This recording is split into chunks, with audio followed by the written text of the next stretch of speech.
Students कैसे हैं आप लोग। उम्मीद करता हूं कि आप लोग स्वस्थ होंगे, मस्त होंगे, अपनी पढ़ाई में व्यस्त होंगे। दोस्तों मैं विनय विश्वकर्मा आपका स्वागत करता हूं आपके अपने चैनल विनय सर स्टडी में। तो आज के वीडियो में हम क्लास 12 समाजशास्त्र का 2026 का मॉडल पेपर सॉल्व करेंगे और समझेंगे। तो वीडियो में लास्ट तक बने रहिएगा। आज का वीडियो आपके लिए मोस्ट इंपॉर्टेंट है। अगर आप वीडियो पर नए हैं तो वीडियो को लाइक कर दीजिए, चैनल पर नए हैं सब्सक्राइब कर दीजिए, बेल आइकन को प्रेस कर दीजिए, क्योंकि बोर्ड एग्जाम के हर इंपॉर्टेंट टॉपिक का वीडियो आपको चैनल पर डेली मिलता रहेगा। देखिए, समय हमारा होता है 3 घंटे 15 मिनट का और पूर्णांक हमारा होता है 100 नंबर का। अब आइए हम देखते हैं हमें नोट में क्या दिया हुआ है।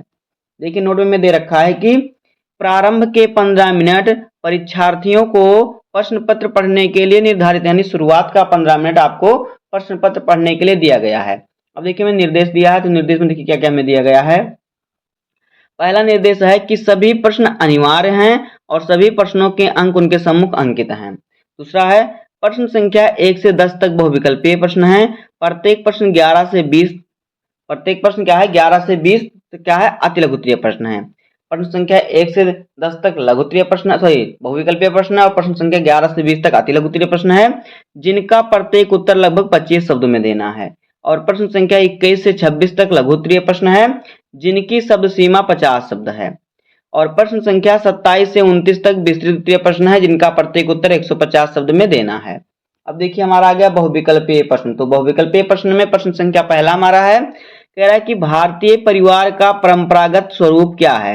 ए ऑप्शन है नगरीय परिवार, बी ऑप्शन है एकांकी परिवार, सी ऑप्शन है संयुक्त परिवार और डी ऑप्शन है ग्रामीण परिवार।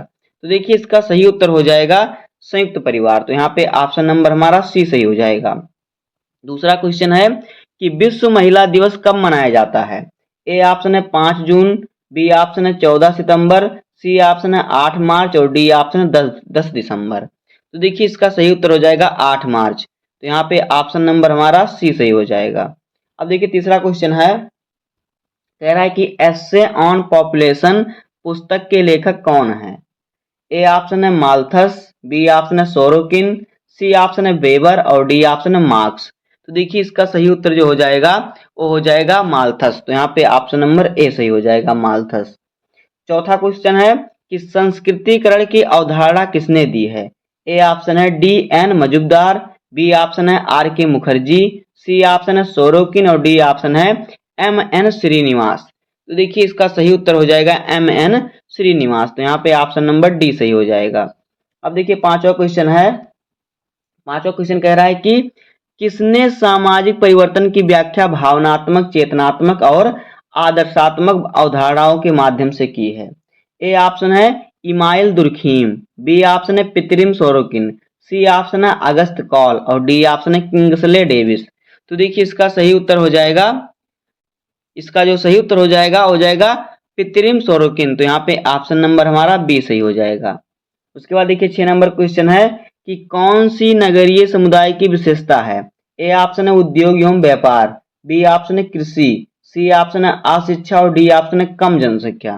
तो इसका देखिए सही उत्तर हो जाएगा उद्योग एवं व्यापार। तो यहाँ पे ऑप्शन नंबर हमारा ए सही हो जाएगा। अब देखिए 7 नंबर क्वेश्चन हमारा है, कह रहा है कि निम्नलिखित में से कौन सा राष्ट्र निर्माण में बाधक है। निम्नलिखित में से कौन सा जो है वो राष्ट्र निर्माण में बाधक है। तो ए ऑप्शन है नगरीकरण और बी ऑप्शन है आधुनिकीकरण, सी ऑप्शन है औद्योगिकवाद और डी ऑप्शन है जातिवाद। तो देखिए इसका जो सही उत्तर हो जाएगा जातिवाद। तो यहाँ पे ऑप्शन नंबर हमारा डी सही हो जाएगा। उसके बाद 8 नंबर क्वेश्चन है कि जाति एक बंद वर्ग है किसने कहा। ए ऑप्शन है D N Majumdar, B option है एस सी दुबे और सी ऑप्शन है मैकाइबर एवं पेज और डी ऑप्शन है एम एन श्रीनिवास। तो देखिए इसका सही उत्तर हो जाएगा डी एन मजुमदार। तो यहाँ पे ऑप्शन नंबर हमारा ए सही हो जाएगा। उसके बाद देखिए हमारा 9 नंबर क्वेश्चन है। देखिए 9 नंबर क्वेश्चन कह रहा है कि ग्राम पंचायत का अध्यक्ष कौन होता है। ए ऑप्शन है ग्राम प्रधान, बी ऑप्शन है ग्रामीण नेता, सी ऑप्शन है प्रबल जात का नेता और डी ऑप्शन है वरिष्ठ नागरिक। तो देखिए ग्राम पंचायत का अध्यक्ष जो होता है ग्राम प्रधान होता है। तो यहाँ पे ऑप्शन नंबर ए सही हो जाएगा। 10 नंबर क्वेश्चन है कि संस्कृति पर्यावरण का मानव निर्मित भाग है किसने कहा। ए ऑप्शन है रास और बी ऑप्शन है स्पेंसर, सी ऑप्शन है हर्ष कोविट्स और डी ऑप्शन है सोरोकिन। तो देखिए इसका सही उत्तर हो जाएगा हर्ष कोविट्स। तो यहाँ पे ऑप्शन नंबर हमारा सी सही हो जाएगा। अब हमारा आ गया अति लघुत्तरीय प्रश्न। तो अति लघुत्तरीय प्रश्न में प्रश्न संख्या 11 है कि नातेदारी से आप क्या समझते हैं। तो इसका उत्तर देखिए, इसका उत्तर आपको किस प्रकार से लिखना है कि नातेदारी से तात्पर्य ऐसे व्यक्तियों के परस्पर संबंधों की व्यवस्था से है जो प्रजनन एवं वास्तविक वंशावली के आधार पर परस्पर संबंधित होते हैं। ये क्वेश्चन भी आपका 3 नंबर का है। 12 नंबर क्वेश्चन देखिए हमारा क्या है। 12 नंबर क्वेश्चन है कि सामाजिक परिवर्तन क्या है। इसका उत्तर हो जाएगा सामाजिक परिवर्तन समाज से संबंधित होता है।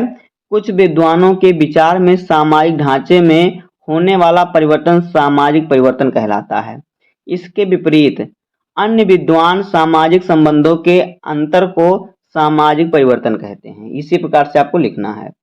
13 नंबर क्वेश्चन देखिए हमारा क्या है। कह रहा है कि पर्यावरण आंदोलन के 3 कारण बताइए। तो इसका उत्तर देखिए, पर्यावरणीय आंदोलन के 3 कारण निम्नलिखित हैं। नंबर 1, पर्यावरण को संरक्षित करना। दूसरा है पर्यावरण को प्रदूषित होने से बचाना। और तीसरा है वृक्षों का अवैध कटान व वृक्षों का संरक्षण करना। अगला क्वेश्चन देखिए 14 नंबर क्वेश्चन है कि जनजाति को परिभाषित कीजिए। तो उत्तर हो जाएगा इसका देखिए क्या, गिलिन एवं गिलिन के अनुसार स्थानीय आदिवासियों के किसी भी ऐसे संग्रह को हम जनजाति कहते हैं जो एक समान क्षेत्र में निवास करता है, एक समान भाषा बोलता है और समान संस्कृति के अनुसार व्यवहार करता हो। 15 नंबर क्वेश्चन हमारा है कि लघु समुदाय की प्रमुख विशेषताओं का उल्लेख कीजिए। तो उत्तर देखिए, लघु समुदाय की प्रमुख विशेषताएं निम्नलिखित हैं। नंबर 1, ये लोग निश्चित भूभाग पर कार्य करते हैं। दूसरा है इनका जीवन सामान्य होता है। और तीसरा है ये लोग आत्मनिर्भर होते हैं। अब देखिए 16 नंबर क्वेश्चन हमारा है कि उदारीकरण से आप क्या समझते हैं। इसका उत्तर देखिए किस प्रकार से आपको लिखना है। उदारीकरण से तात्पर्य अर्थव्यवस्था पर शासन के नियंत्रण में धीरे धीरे शिथिलीकरण और अंततः उसकी समाप्ति से है। दूसरे शब्दों में उदारीकरण का अर्थ अर्थव्यवस्था के कार्यकरण में बाजार की भूमिका की पुनः स्थापना और सरकार के हस्तक्षेप का निषेध है। अब देखिए हमारा 17 नंबर क्वेश्चन है। कह रहा है कि जनजातीय समुदाय की प्रमुख विशेषताओं का उल्लेख कीजिए। तो इसका उत्तर देखिए, जनजाति की 2 प्रमुख विशेषताएं निम्नलिखित हैं।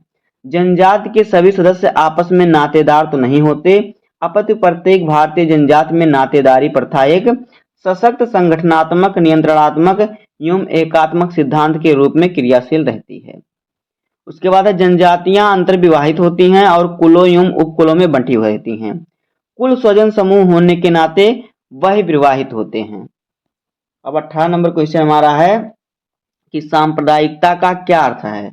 इसका उत्तर देखिए, बिपिन चंद्र के अनुसार सांप्रदायिकता मालिक के रूप से और सबसे ऊपर एक विचारधारा है जिसके सांप्रदायिक दंगे और अन्य रूपों में सांप्रदायिक हिंसा परिणाम है।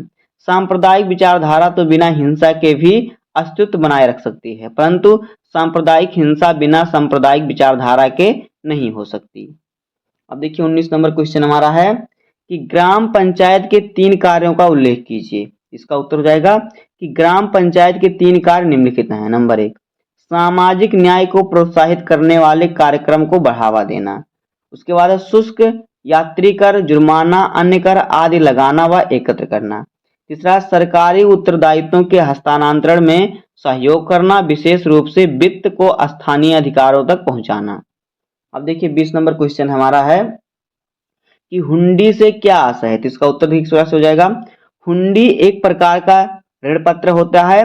इसे व्यापारी लंबी दूरी के व्यापार में उपयोग करते हैं।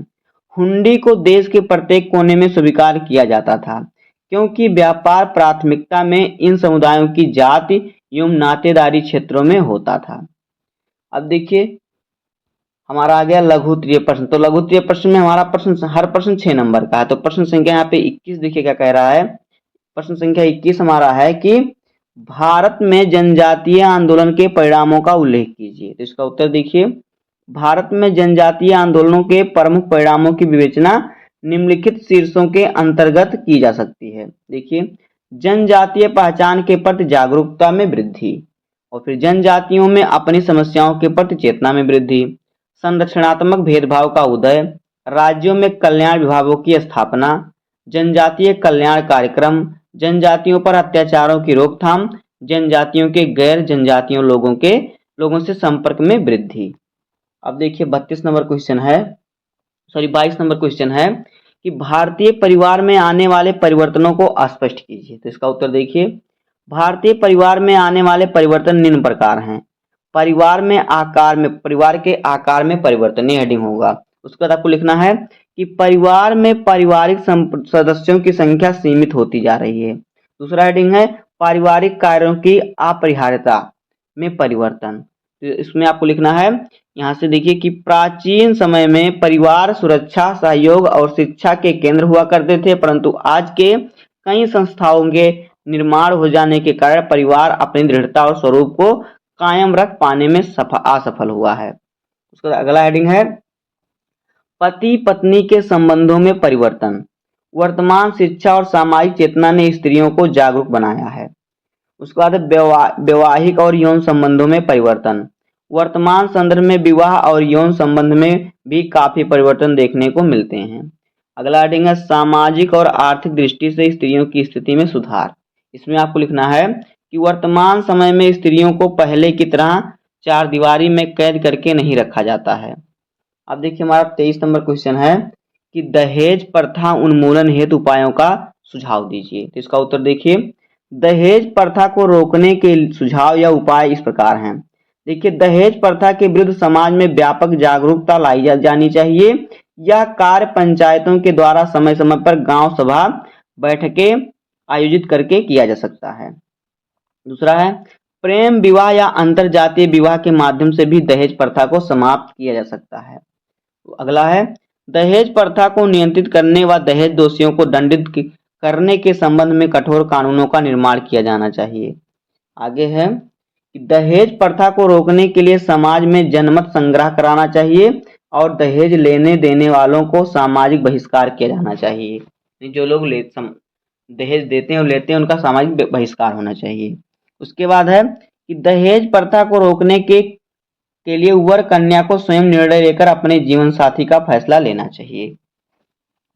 अब देखिए 24 नंबर क्वेश्चन हमारा है, कह रहा है कि सामाजिक परिवर्तन के दो प्रमुख सिद्धांतों का वर्णन कीजिए। तो देखिए उत्तर, सामाजिक परिवर्तन के दो सिद्धांत निम्नलिखित हैं। नंबर 1 रेखीय या उद्विकास सिद्धांत। देखिए, इस सिद्धांत के मुख्य परिवर्तक हर्बर्ट स्पेंसर के अनुसार सामाजिक परिवर्तन धीरे धीरे सरलता से जटिलता की ओर और कुछ निश्चित स्तरों में से गुजरता होता है। यह सामाजिक परिवर्तन का वह रूप है जिसमें परिवर्तन की दिशा सदैव ही ऊपर की ओर होती है।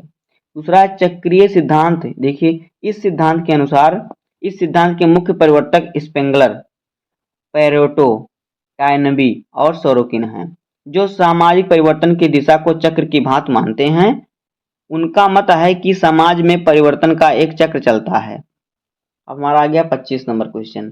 तो 25 नंबर क्वेश्चन है कि सामाजिक परिवर्तन के सिद्धांतों की व्याख्या कीजिए। तो इसका उत्तर देखिए, नगरीकरण में अनेक सामाजिक परिवर्तन किए गए हैं जो निम्नलिखित हैं। देखिए पॉइंट नंबर 1, नगरीकरण के परिणाम स्वरूप लोगों में व्यक्तिवादिता की वृद्धि हुई है। ग्रामीण लोग शहर की व्यवसाय, शिक्षा, रोजगार आदि के अच्छे अवसर देखकर नगरों की ओर आकर्षित, यानी गांव के लोग जो हैं शहर में अच्छी व्यवस्था देखकर शहर में जाना पसंद करते हैं। नगरीकरण के कारण ग्रामीण समाज के मनोरंजन के साधन परिवर्तित हो गए।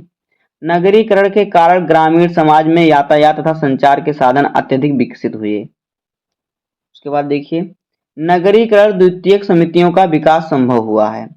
नगरीकरण समाज में प्रतिस्पर्धा बढ़ती है, साथ ही साथ व्यापार एवं वाणिज्य के क्षेत्र में विकास होता है, जो भारत में भी दिखाई देता है। अब हमारा आ गया 26 नंबर क्वेश्चन। तो 26 नंबर क्वेश्चन हमारा है कि आप पूर्वाग्रह और अन्य किस्म की राय अथवा विश्वास के बीच कैसे भेद करेंगे। तो इसका उत्तर देखिए, पूर्वाग्रह से आशय है पूर्व निर्णय से, अर्थात यह वह धारणा जो विषय को बिना जाने और बिना उसके तथ्यों को जांचे आरंभ में ही बना ली जाती है। एक समूह के सदस्यों द्वारा दूसरे समूह के विषय में पूर्व कल्पित विचार या व्यवहार को पूर्वाग्रह कहा जाता है। इसके अनुसार पूरे समुदाय को एकल व्यक्ति के रूप में देखा जाता है। भारत जैसे देशों में जो बहुत समय तक उपनिवेश रहा, अनेक रूढ़िबद्ध विचार औपनिवेशिकों की देन है। जैसे कुछ समुदायों को वीर प्रजाति, कुछ को कायर और कुछ को पौरुषहीन तथा कुछ को दगाबाज समुदाय की संज्ञा दी गई है। अब हमारा आ गया दीर्घ उत्तरीय प्रश्न। तो दीर्घ उत्तरीय प्रश्न में हमारा प्रश्न संख्या 27 है कि जात से आप क्या समझते हैं? जाति प्रथा में परिवर्तन लाने वाली उत्तरदायी कारकों की विवेचना कीजिए। अथवा करके दिया है संप्रदायवाद क्या है? भारत में इसके कारण एवं परिणाम की विवेचना कीजिए। तो इन दोनों क्वेश्चनों में से आपको एक ही क्वेश्चन सॉल्व करना होगा। अब देखिए उसके बाद हमारा 28 नंबर क्वेश्चन है कि पंचायती राज व्यवस्था पर एक निबंध लिखिए। अथवा करके दिया है हरित क्रांति से आप क्या समझते हैं? ग्रामीण समाजों में इससे उत्पन्न परिवर्तनों का वर्णन कीजिए। इन दोनों में से भी आपको एक ही क्वेश्चन सॉल्व करना होगा, यहाँ से आपको पूरे नंबर मिलेंगे। उसके बाद देखिए 29 नंबर क्वेश्चन हमारा है कि भारत में प्रमुख महिला आंदोलन की व्याख्या कीजिए। सरकार द्वारा महिलाओं के हित में किए गए प्रयत्नों का उल्लेख कीजिए। अथवा करके दिया है कि भारत में दहेज प्रथा के क्या कारण है? भारतीय समाज में इसके प्रभाव की व्याख्या बताइए। दोस्तों इन दोनों क्वेश्चनों में से भी आपको एक ही क्वेश्चन सॉल्व करना होगा, यहाँ से भी आपको मिलेंगे पूरे नंबर। तो इसी प्रकार से आपको पेपर सॉल्व करना है और इसी प्रकार से आपको इसको लिखना है, तभी आपको पूरे नंबर मिलेंगे। तो उम्मीद करता हूँ कि आपको वीडियो पसंद आया होगा। अगर आपको वीडियो पसंद आए तो वीडियो को लाइक कर दीजिए, चैनल पर नए सब्सक्राइब कर दीजिए, बेल आइकन को प्रेस कर दीजिए, क्योंकि बोर्ड एग्जाम के हर इंपॉर्टेंट टॉपिक का वीडियो आपको चैनल पर डेली मिलता रहेगा। तो मिलते हैं किसी नेक्स्ट वीडियो में, तब तक के लिए धन्यवाद। जय हिंद।